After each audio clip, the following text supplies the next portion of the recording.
आज हम पढ़ेंगे कक्षा 8 का अध्याय 1 का उदाहरण नंबर 13। हमने उदाहरण नंबर 12 तक पहले पढ़ लिया है। तो उदाहरण नंबर 13 क्या कहता है, निम्न प्रश्नों को हल कीजिए और अपने परीक्षणों को लिखिए। पहला है हमारा हल, पहला दिया है 5/3 प्लस 0 बराबर। तो हम किसी भी संख्या में हम 0 को जोड़े उसका मान उतना का उतना ही रहता है, इसलिए इसका आंसर आ जाएगा 5/3। इसी प्रकार हमारा दूसरा है -2/5 प्लस 0 बराबर क्या। हल दिया है 2/5 प्लस 0। किसी भी संख्या हम 0 को जोड़ेंगे उस संख्या का मान जो का त्यों रहता है, इसलिए इस संख्या का मान आंसर 2/5 आ जाएगा। इसी प्रकार हमारा तीसरा सवाल है 2/3 गुणित 1।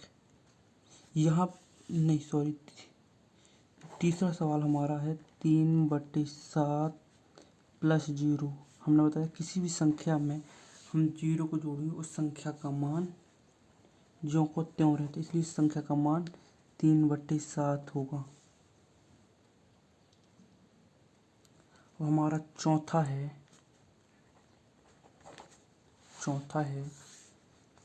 2/3 गुणित 1।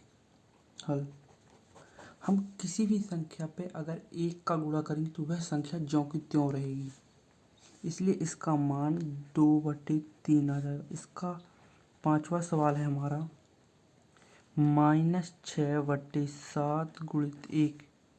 हल हमने बताया कि किसी भी संख्या में हम 1 का गुणा करें तो वह संख्या ज्यों की त्यों आ जाती है, इसलिए इसका भी आंसर -6/7 आ जाएगा। अब हमारा लास्ट सवाल है छठवा, इसका उदाहरण नंबर 9 का। हमारा लास्ट सवाल उदाहरण नंबर 9 का है 9/8 गुणित 1। हल हमने बताया कि किसी भी संख्या में हम 1 का गुणा करेंगे वह संख्या जो कि त्यों आ जाएगी, इसलिए इसका आंसर भी 9/8 ही होगा।